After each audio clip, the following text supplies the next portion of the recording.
오늘 하나님께 지극히 거룩한 단이라고 하는 제목으로 출애굽기 30장 주신 그 말씀을 함께 나누도록 하겠습니다. 기도의 좋은 스승들이 기도에 대해 말하는 공통점을 찾아보면 이 기도를 단순히 어떤 행위에서 존재로 추구하고 있음을 발견합니다. 여기서 행위는 종교적 행위이거나 종교 행위를 말하고 존재는 그의 인격과 그의 삶을 의미하지요.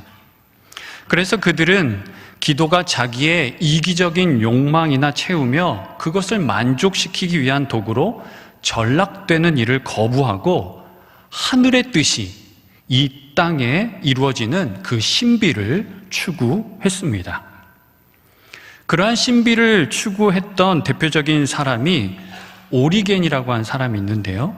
그는 그때 교부로서 기도에 대해 이렇게 말합니다. 거룩한 사람의 전 삶이 끊임없는 거대한 기도이다. 기도를 어떻게 이야기하고 있나요? 거룩한 사람의 전 삶, 모든 삶이 끊임없는 거룩한 거대한 기도라고 이야기합니다.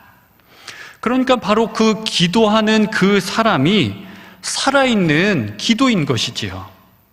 끊임없이 피어오르는 불꽃, 기도의 불꽃입니다. 이렇게 살아있는 기도가 소망을 잃고 낙심한 이들을 붙들어주며 연약한 사람들에게 위로와 도움을 줄 수 있습니다. 그런데 이 행위와 존재에 대한 기도는 예수님께서 이미 하신 그 말씀에 나타나 있습니다. 누가복음 18장에 나오는 이야기인데요. 하루는 이 바리새인과 세리가 기도하러 성전으로 올라가지요. 바리새인이 먼저 기도합니다. 그는 정말 바리새인스럽게 서서 따로 기도합니다. 누가복음 18장 11절 12절 말씀입니다. 바리새인은 서서 따로 기도하여 이르되 하나님이여 나는 다른 사람들 곧 토색, 불의, 간음을 하는 자들과 같지 아니하고 이 세리와도 같지 아니함을 감사하나이다. 나는 일에 2번씩 금식하고 또 소득의 11조를 드리나이다. 이렇게 기도하고 있어요. 율법이 규정하는 계명을 지켜 행하고 있으니 얼마나 훌륭합니까? 다른 사람에게나 하나님에게 잘못한 일을 찾아볼 수가 없습니다. 심지어 자신이 다른 죄인들과는 확연히 다른 종류의 사람인 것에 그 사실에 아주 자부심을 가지고 있죠.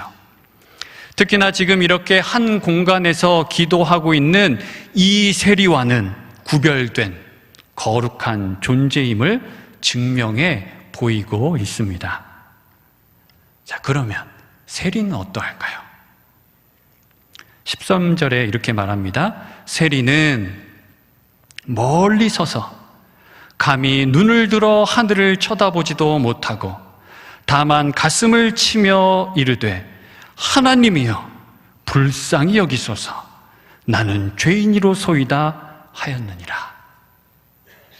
뭐 기도말이 많지 않습니다. 가슴을 치고 하늘도 쳐다보지 못한 채 하나님이여 불쌍히 여기소서 나는 죄인입니다. 무슨 흉악한 죄를 얼마나 저질렀는지 일일이 다 말로 다 꺼내놓지 못하고요. 그저 자신이 죄인이라고만 시인하고 있죠. 또 멀리 서서 하늘을 쳐다보지도 못합니다. 앞서 기도했던 그 바리새인과는 비교가 안 되는 부정하고 그런 악한 존재입니다. 그러면 하나님께서는 기도하는 이 두 사람의 그 모습을 보시고 어떻게 응답하셨을까요? 14절 상반절에 보니까 이렇게 이야기합니다. 내가 너희에게 이르노니 이에 저 바리새인이 아니고 이 사람이 의롭다 하심을 받고 그의 집으로 내려갔느니라. 할렐루야. 네. 누가 의롭다 하심을 받고 하나님의 기뻐하심을 입었나요? 그렇습니다. 하나님께 인정받으며 기뻐하심을 얻은 사람은 세리였습니다. 세리와 죄인과는 차원이 다른 존재로 자신을 그렇게 규정하고 있는 바리새인이 아니에요. 자기 자신을 하나님께 기도하고 또 응답받은 사람은 오직 하나님의 긍휼만을 구한 세리였습니다. 바리새인이 율법을 준수하며 경건의 내용을 지켜 행한 것은 참으로 좋은 것이지요. 나쁘지 않습니다. 좋은 것입니다. 그러나 그것이 그의 속에서 종교 행위로 변질되었습니다. 그러니까 하나님을 위한다고는 하지만 그의 중심이 하나님을 향하고 있지 않기 때문에 그런 것입니다. 하나님을 향하지 않으면서 신앙과 기도에 열심을 계속 공급하는 것은 자기 만족과 자기 의로 나타나기 쉽습니다. 그렇게 한다고 해서 자신의 그 공허한 마음이 채워지는 게 아니죠. 열심히 무슨 봉사를 하고 또 신앙의 행위를 하며 그렇게 한다고 해서 잠깐은 마음이 채워지는 것 같지만 채워지는 게 아닙니다. 무엇보다 실수하고 잘못한 일이 깨끗하게 지워지는 것도 아니며 그것으로 구원을 이룰 수 있는 것도 아닙니다. 그리고 이 바리새인의 기도 속에는요, 자기 의를 추구함으로 인해 낳은 영적 우월주의가 있습니다. 영적 우월주의, 이게 뭔가요? 영적 우월주의가 무엇입니까? 자기가 다른 사람보다 높다고 하는 것이죠. 다른 사람보다 내가 더 영적이며 더 신령한 존재로 여기는 마음이 이겁니다. 바리새인의 표현을 한번 바꿔보면 누가 더 의롭고 경건한가? 누가 더 깨끗하고 거룩한가? 이거를 따져야 되는 겁니다. 끊임없이 자기 자신과 타인을 비교해야 하지요. 그리고 저 사람보다 더 의롭고 더 깨끗하며 더 신령하기 위해 자기 자신을 들들 볶음으로 정말이지 피곤하고 기쁨이 없는 그러한 신앙과 삶을 이어갑니다. 그런데 더 안타까운 일은요, 이것이 하나의 권력이 되어서, 이게 무서운 일이지요. 이게 하나의 권력이 되어서 그리스도인 자신은 물론 공동체를 병들게 한다는 데 있습니다. 목사인 제가 제일 조심해야 되는 겁니다. 세리는 하나님 앞에서 자기 존재의 어떠함을 알고 있습니다. 하나님 앞에 자기 자신을 솔직하게 전부 내어놓는 일 외에 더 무슨 내용을 나열해 놓지 않습니다. 따라서 그는 하나님 앞에 자복하는 일로 자기의 기도말을 삼으며 진심 어린 고백으로 기도 공간을 가득 채우지요. 그러면 이제 중요합니다. 그가 이렇게 기도할 수 있는 근거와 능력은 누구에게서 온 것일까요? 누구에게서? 세리 자신에게서 그 마음 깊은 곳에서 막 이렇게 솟아나온 것일까요?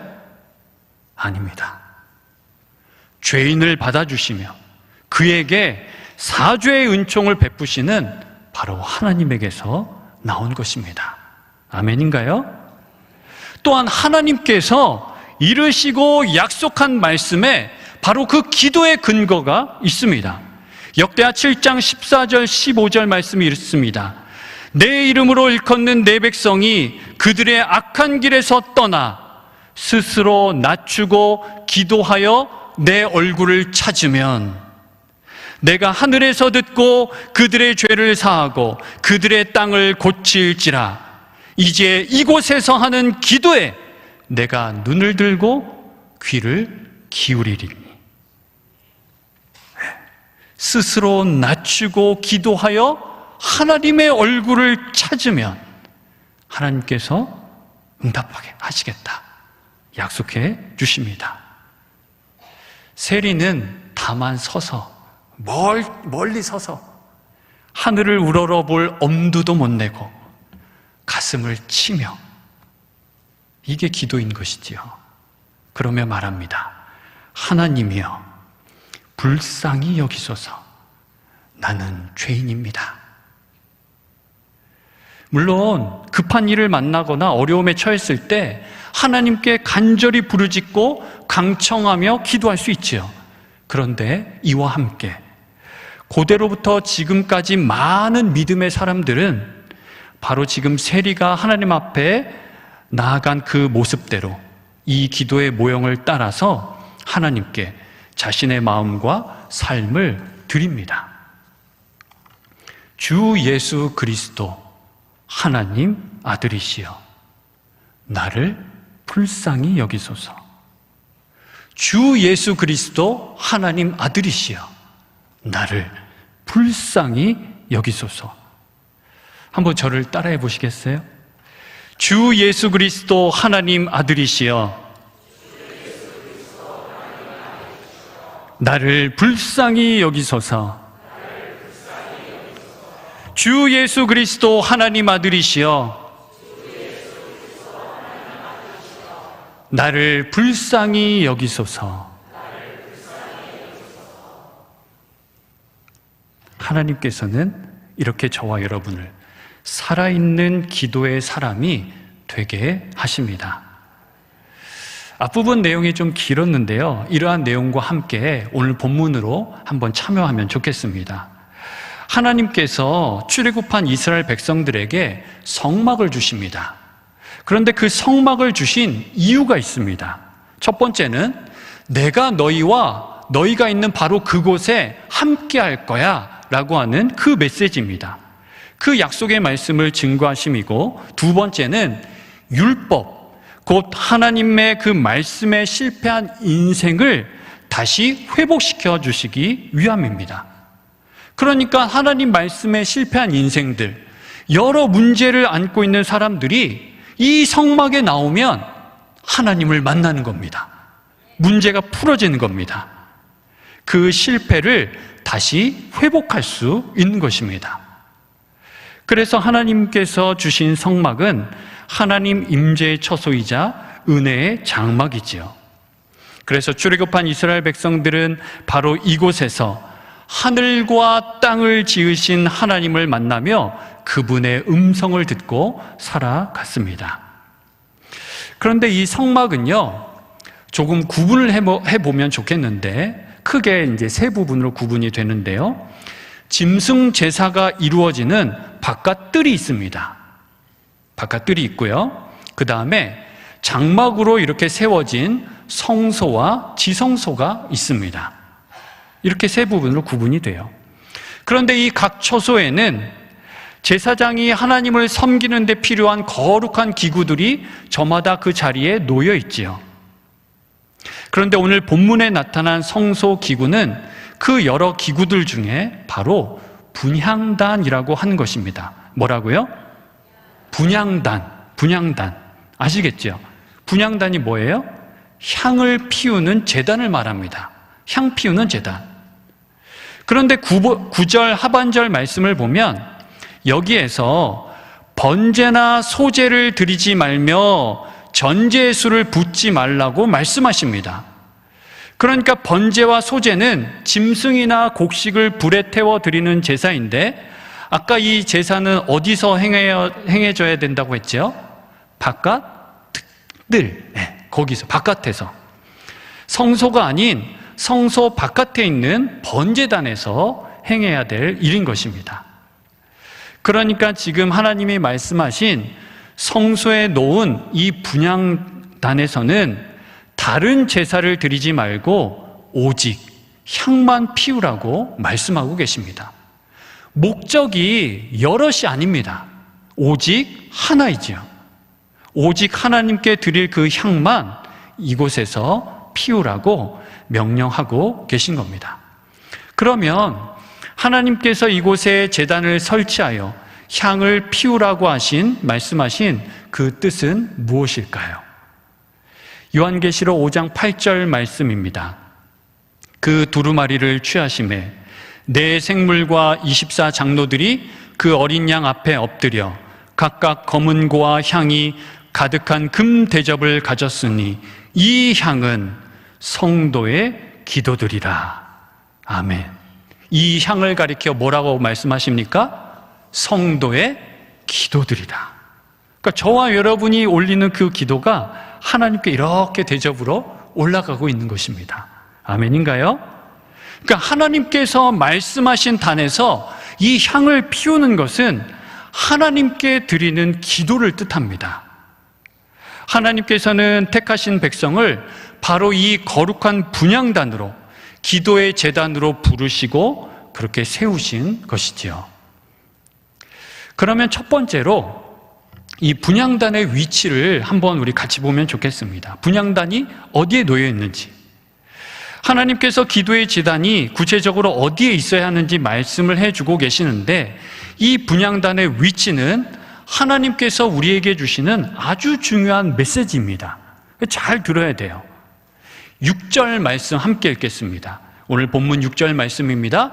그 제단을 증거궤 위 속죄소 맞은편 곧 증거궤 앞에 있는 휘장 밖에 두라. 그 속죄소는 내가 너와 만날 곳이며. 여러 기물들이 또 나타나 있긴 하는데 제가 짧게 말씀을 드리면 먼저 이것부터 이야기해야겠습니다. 하나님께서는 그냥 짧게 아주 간단하게 이 분향단을 지성소 휘장 밖에 두어라 이렇게 말씀하실 수 있잖아요. 그런데 그렇게 하지 않고 계세요. 되게 길게 설명하고 계십니다. 증거궤 위 속죄소 맞은편 곧 증거궤 앞에 있는 휘장 밖에 두라 이렇게요. 되게 상세하게 말씀해주고 계십니다. 여기서 증거궤는 십계명 돌판을 넣어둔 직사각형 함으로써 바로 하나님의 말씀을 의미하고요. 속죄소는 이 증거궤를 덮는 뚜껑으로서 이곳에 하나님의 불이 이렇게 타오르고 있습니다.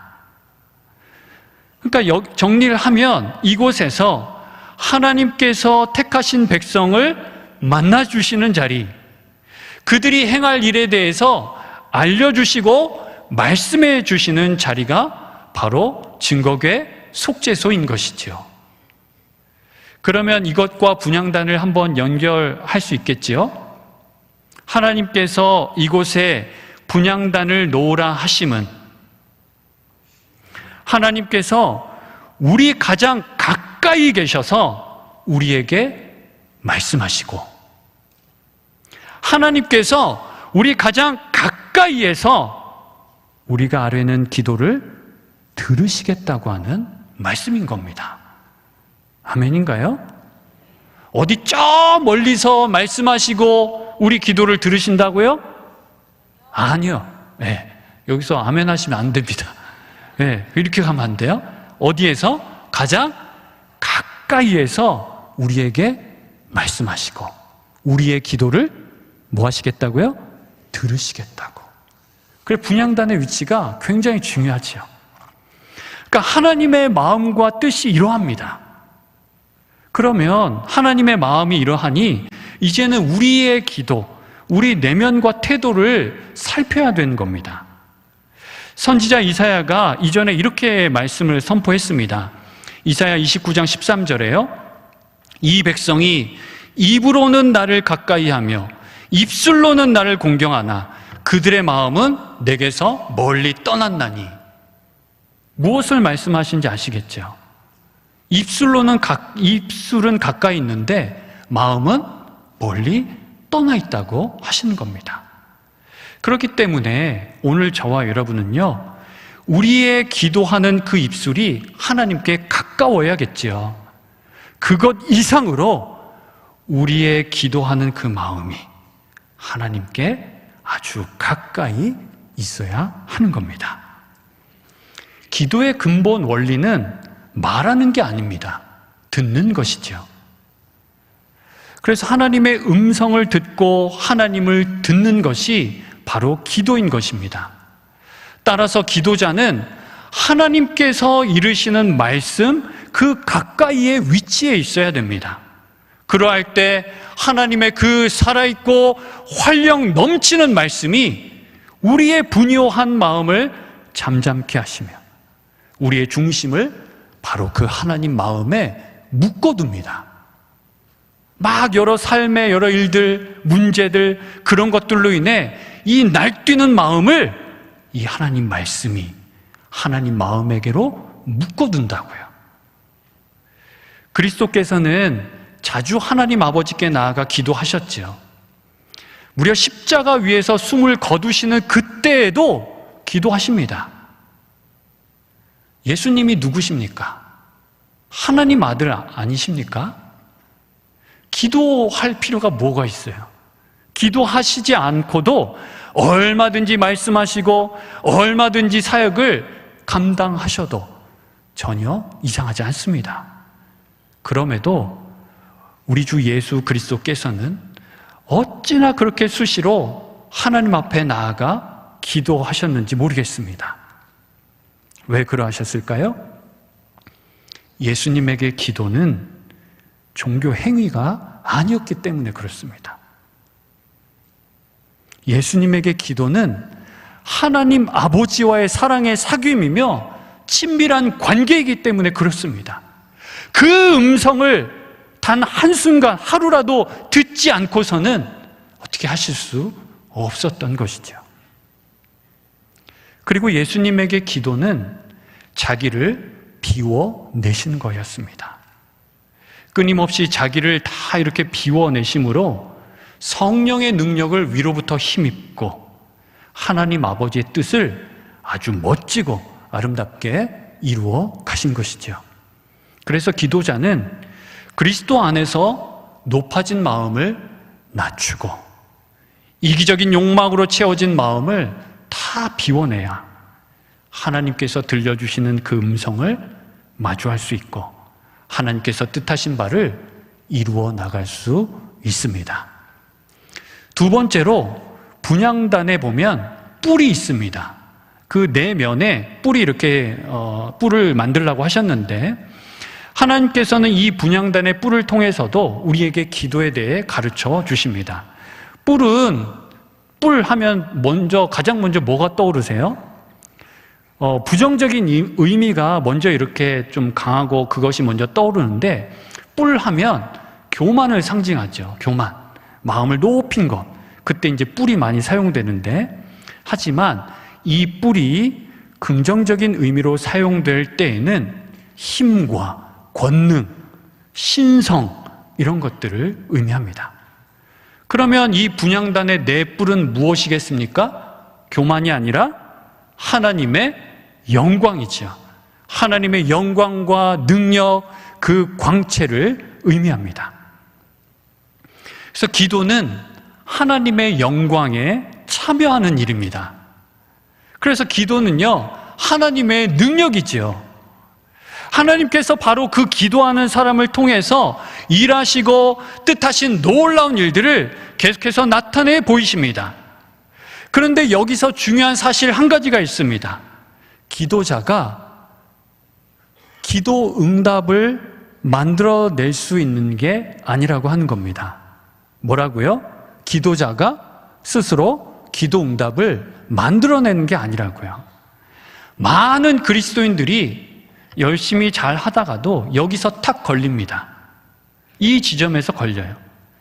내 노력, 내 공로, 내 행위로 기도 응답을 내려 하는 것은 이건 우상 숭배의 방식입니다. 자신을 종교 그 구조 속으로 밀어넣는 일인 것이죠. 이거 아닙니다. 기도하는 사람에게 무슨 탁월한 능력이 있지 않습니다. 이를 증거하는 중요한 단서가 10절에 나타나 있는데요. 10절 말씀도 함께 읽어볼까요? 10절입니다. 아론이 1년에 한 번씩 이 향단불을 위하여 속죄하되 속죄제의 피로 1년에 한 번씩 대대로 속죄할지니라. 이 제단은 여호와께 지극히 거룩하니라. 아멘. 하나님께서 이 향단불에 속죄 제물의 피를 바르라고 말씀하십니다. 그렇게 함으로 이 향단불이 거룩하게 된 것이죠. 그러니까 우리가 하나님께 나아갈 수 있는 것은 그리고 그 하나님께 나아가 기도할 수 있는 것은 결코 우리의 공로나 우리의 의 때문이 아닌 것입니다. 오직 예수 그리스도의 공로, 오직 예수 그리스도의 의, 오직 예수 그리스도의 바로 그 이름, 무엇보다 오직 예수 그리스도의 보혈로 인함인 것입니다. 아무도 그리스도의 보혈을 입지 않고서는 하나님을 배울 수 없습니다. 그리스도께서 그 피로 우리를 죄에서 자유케 하셨으며 그 피로 죽은 것과 다름없는 우리 영혼을 소생케 하셨습니다. 그리고 그리스도께서 그 피로 상하고 깨어진 하나님과 우리의 관계를 아주 새롭게 하셨습니다. 이러한 놀라운 사건이 이루어짐에 저와 여러분이 한 일은 조금도 없습니다. 분명히 해야 됩니다. 여기서 할 수 있는 일은 아무것도 없습니다. 저와 여러분이요. 그래서 우리는 어떻게 고백하나요? 오직 하나님 은혜입니다. 하나님께서는 우리에게 다른 이름을 주시지 않으시고 오직 능력의 이름 예수 그리스도의 이름으로 기도하게 하시며 오직 예수 그리스도의 보혈을 힘입어 하나님께 나아갈 수 있게 하셨습니다. 하나님께서는 그러한 기도자를 하나님의 영광으로 아주 충만하게 하시죠. 마지막 세 번째입니다. 이제 하나님께서 이제 제단을 설치하고 이 목적 다 말씀하신 다음에 여기다 어떤 향을 살라야 하는지 그것에 대해서 또한 말씀을 주고 계십니다. 9절 상반절입니다. 너희는 그 위에 다른 향을 사르지 말며 이렇게 말씀하십니다. 그리고 34절 이하의 말씀을 보시면요, 거기에 어떤 향을 써야 하는지 그 구체적으로 말씀해 주고 계세요. 소합향, 나감향, 풍자향, 유향, 그리고 거기에 소금을 이렇게 같이 넣어서 그것을 사르라고 말씀해 주고 계시죠. 여기서 중요한 것은 이 모든 향들에 대한 조합, 그리고 그것을 사른 것은 하나님을 위한 향이라는 겁니다. 누구를 위한 향이라고요? 하나님을 위한 향. 사람을 위한 향이 결코 아닙니다. 그러니까 사람을 위해서 이러한 재료와 방식으로 향을 만들어 피우지 말라고 분명히 말씀해 주고 계십니다. 뭐냐면 내가 원하고 내가 좋아하는 향으로 하나님께 향을 피우려 할지 모르겠습니다. 그러나 하나님께서는 하나님께서 말씀하신 그 향과 그 이르신 방식으로 향을 피우라고 말씀해 주고 계십니다. 자기 중심적인 기도, 나의 이기적인 욕망의 성취를 위하고 내 뜻이 관철되기를 바라는 기도는 세상 사람들이 하는 기도와 똑같은 겁니다. 저마다 자기들이 믿는 그 신에게 이것 좀 해달라고 구하는 그 기도와 전혀 다를 것이 없는 기도입니다. 그것은 내 나라와 내 왕국을 세우는 기도이지요. 따라서 기도는 오직 하나님 중심적이어야 합니다. 하나님께 중심성을 두고 그렇게 기도할 때 우리가 온전한 기도를 할 수 있습니다. 뿐만 아니라 하나님 아버지의 뜻이 이 땅에 이루어지는 신비를 경험할 수 있게 된 것입니다. 하나님께서는 이 향을 만들라고 하시면서 얘야, 네가 알아서 그냥 대충 만들어. 좋은 향 가져다가 이렇게 좀 섞어서 만들어. 이렇게 말씀하시지 않으십니다. 필요한 재료, 제조 방식, 이거에 대해서 하나하나 정확하게 일러 주십니다. 그 말이 무슨 뜻입니까? 그 말은 하나님께서 우리의 기도를 이끌어 주시며 기도를 가르쳐 주시고 무엇보다 우리 마음에 기도할 말을 넣어 주신다고 한 것입니다. 내가 어떻게 기도해야 좋을지 모르겠어요. 하나님 앞에 어떻게 나아가면 좋을지 모르겠어요. 그런데 걱정할 거 하나 없습니다. 하나님께서 어떻게 해주신다고요? 기도할 말을 넣어주신다고요. 믿으십니까? 네. 안 넣어주시면 넣어주실 때까지 기다리면 됩니다. 기다리면 됩니다. 반드시 넣어주십니다. 그래서 저와 여러분이 이 내용을 기도 제목으로 삼아야 하겠습니다. 주님, 제게 기도를 가르쳐 주옵소서. 주님, 저의 마음에 기도말을 넣어 주옵소서. 주님, 제게 하나님 그 마음을 보이시며 그 뜻을 이룰 수 있는 용기와 힘을 주옵소서. 하나님께서는 우리가 언제 기도해야 하는지에 대해서도 아주 친절하게 알려주시는데요. 7절, 아침마다, 그리고 등불 손질할 때 향을 사르고 8절, 저녁 등불 켤 때에 향을 사르라고 하십니다. 그러니까 성소의 등불은 꺼지는 법이 없습니다. 그것과 함께 향도 끊임없이 피워야 하는 겁니다. 기도의 시간이 따로 있는 게 아닙니다. 하나님 앞에서 저와 여러분이 항상 깨어 기도해야 하는 것이죠. 그런데 기도 행위로는 우리가 항상 깨어 기도할 수 없지만 오늘 저와 여러분이 살아있는 기도가 되면 넉넉히 깨어 항상 기도할 수 있습니다. 우리 신앙, 우리 전 삶이 아름답고 거룩한 기도의 향으로 가득해야 하겠습니다. 온갖 악취 가득한 세상, 짐승의 피와 재물 태우는 냄새 자욱한 저 바깥 성소 뜰과는 달리 성소에 들어오면 분향단에서 피어나는 아름다운 향이 아주 가득합니다. 거룩하고 아름다운 향은 세상 여러 잡내, 사람에게서 나오는 죄의 역한 냄새, 어둠의 채취를 아주 철저히 제거합니다. 무엇보다 지친 몸과 마음과 영혼에 생기를 불어넣어 주지요. 하나님께서는 성소에 두신 분향단처럼 오늘 우리를 살아있는 기도, 끊임없이 피어오르는 기도의 불꽃으로 부르고 계십니다.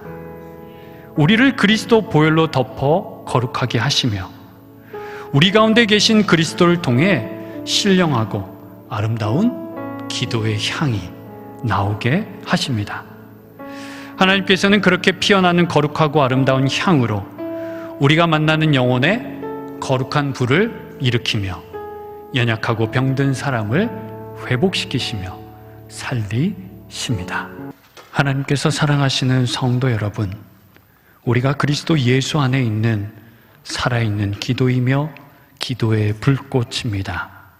우리에게서 끊임없이 피어오르는 그리스도의 거룩하고 아름다운 향이 영혼을 소생케 하며 병들어 신음하는 세상을 치유합니다. 이제는 주 예수 그리스도 십자가 부활의 은혜와 하나님의 크신 사랑과 성령님의 도우심과 함께 하시는 평강이 살아있는 기도로 살아가기로 다짐하고 결단한 광주제일 모든 하나님의 사람들, 그 삶의 자리에 나라와 민족과 열방, 이 피조 세계 위에 영원히 함께 하시기를 간절히 축원하옵나이다. 아멘.